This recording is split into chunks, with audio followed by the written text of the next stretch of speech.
Okay, we have the PCS before us as amended. Discussion from the committee. Senator Stein. You had said in the preliminary remarks that you were comfortable staying as long as it needed. I mean, this is an extensive bill. It was 6 parts, 14 pages, and now it's 60 parts and 57 pages. So I have a whole series of questions on many of the provisions. Is that okay? Certainly. Go ahead. Thank you, Mr. Chairman. The first week of early voting, last election, about 900,000 people voted. Something like 85% of the state thinks early voting is a good thing and shouldn't be shrunk. 75% have voted early at one point or another. Why are we eliminating a week of early voting? Senator Stein, what we're trying to do is put some consistency into the process and allow for the facilities to be similarly treated in one county as in being all the counties. It does give still some good flexibility to the county boards of election in selecting those. There's probably savings in the sense that by going from 17 to the 10 days, you actually have more opportunity to open up more sites that would open up more opportunity for people to have access to voting during that period of time. What it does by having that consistency, everyone has an equal access to voting. It does not stop. It leaves, still leaves the county the choice of opening on a Sunday or not opening on the Sunday. But when it was originally put forward back in 1997, and Senator Nesbitt, at that time you were a representative, I believe, and I had this early voting bill in place, and I was one of the co-sponsors of that bill. And it was designed to open up the opportunity for access. It's been altered over the last number of years, maybe tainted in the direction, but what this does is it sets it at an equal footing in every one of the counties, and that's going to treat everybody equally and fairly. That's 900,000 people that need to vote another time, and there's no guarantee or no direction in here as to how many early voting sites to open up. So the more you backload the vote, the more you'll have on election day. And I know, Senator Rucho, you're an expert in electricity. You have peak load, which is the most expensive load, and that's going to be when most people are in demand. And election day, the more people you push to election day, the more precincts you're going to have to create, the more voting sites you're going to have, which is more expensive on a marginal basis than having more early vote. Mr. Senator Stein, I think probably you see a lot of the early days in the 17-day cycle probably not utilized as much, other than maybe the first day when a lot of folks get excited and then the peak is reduced. But what this does is it gives access with the same hours that will be treating every one of the sites in every one of those counties the same way.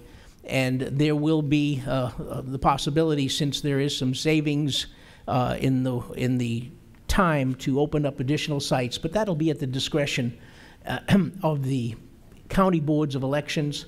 And what that does is it gives more opportunity for people to vote. You don't have to go across town if it's not in your neighborhood, Senator Stein.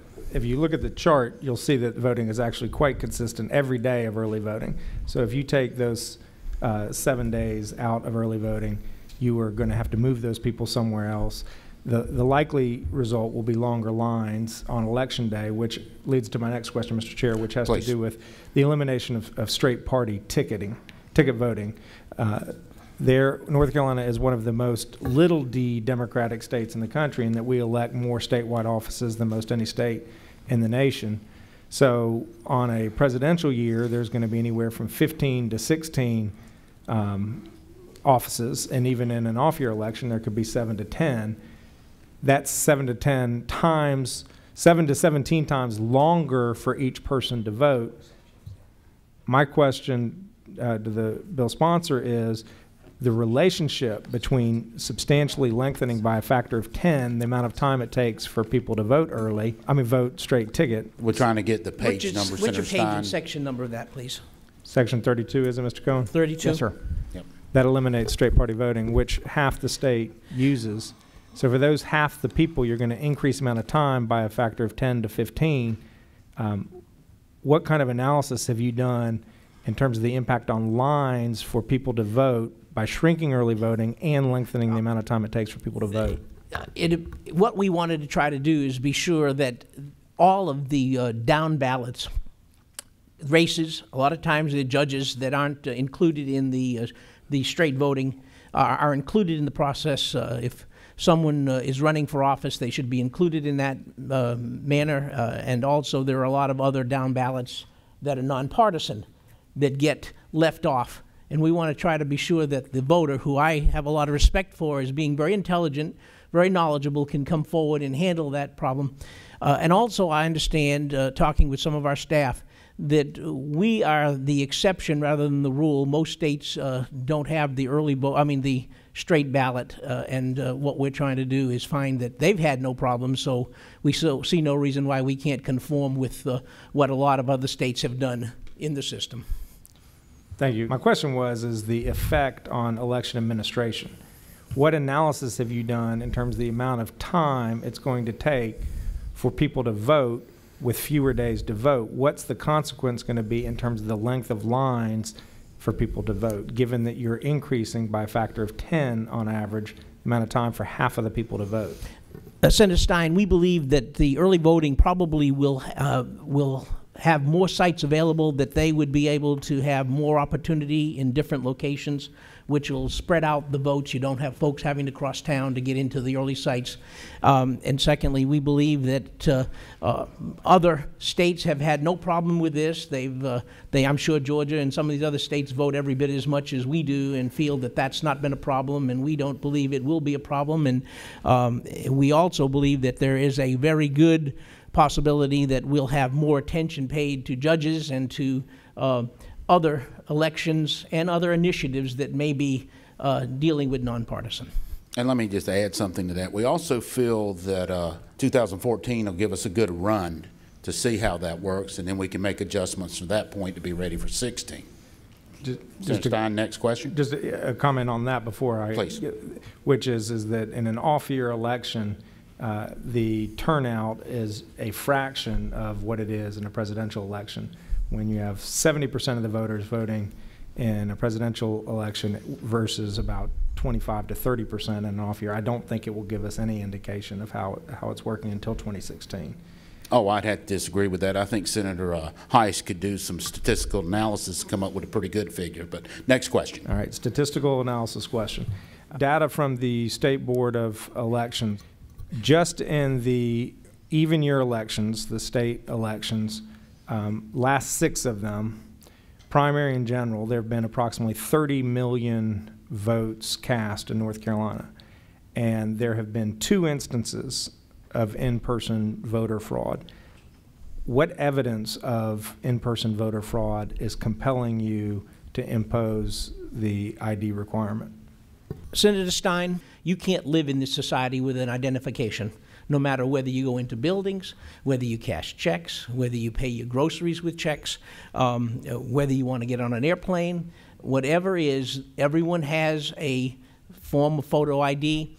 This bill goes to its full extent in allowing and helping individuals that may not have it, especially since we've allowed the DMV to take an active role in delivering and providing at no cost photo identification so that they can be used in this manner.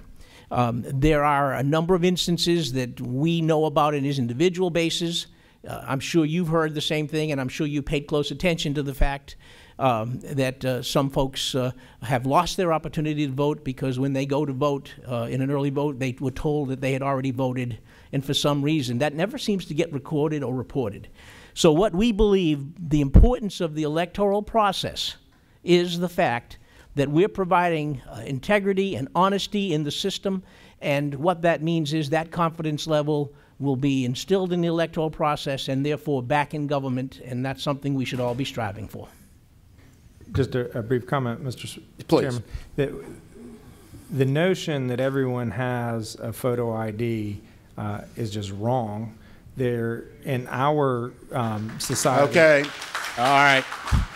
Now, we're not going to tolerate that. I'll clear the room.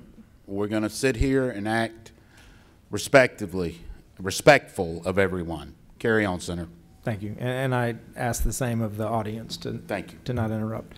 The fact is that we have IDs. We have banking accounts. There's more than 500,000 adult North Carolinians who don't have a banking account, therefore they don't have checks. There are, from again, the State Board of Elections, I know we like to have facts when we do our debate, there are more than 300,000 registered voters in North Carolina who do not have a driver's license. 185,000 of those actually voted in 2012. So that's 185,000 people who are going to be impacted by this requirement. A requirement which the necessity of which I think is non-existent when you have 2 instances of in-person voter fraud. You said for some reason they're never reported. I think there's a reason why they're never reported, because it's myth. 2 instances of in-person voter fraud out of 30 million votes cast. And that doesn't even count the off-year municipal elections. I had to go to each county and I didn't have time to do that. A follow-up question on same-day voter registration. Senator Stein, yeah, we'll do this question, then we're going to let some other members, but let's let Senator Rucho respond to your Senator comment. Stein, you made a point that I believe is inaccurate. During the redistricting hearings, a fellow, when we were in Durham, came up and identified himself and said that he was at a poll, and on 3 occasions, I think he said that he had a chance, and he purposely went in to vote under a pseudonym. And the reality is, he said he didn't, but he said he could. And so I don't believe that your premise is accurate.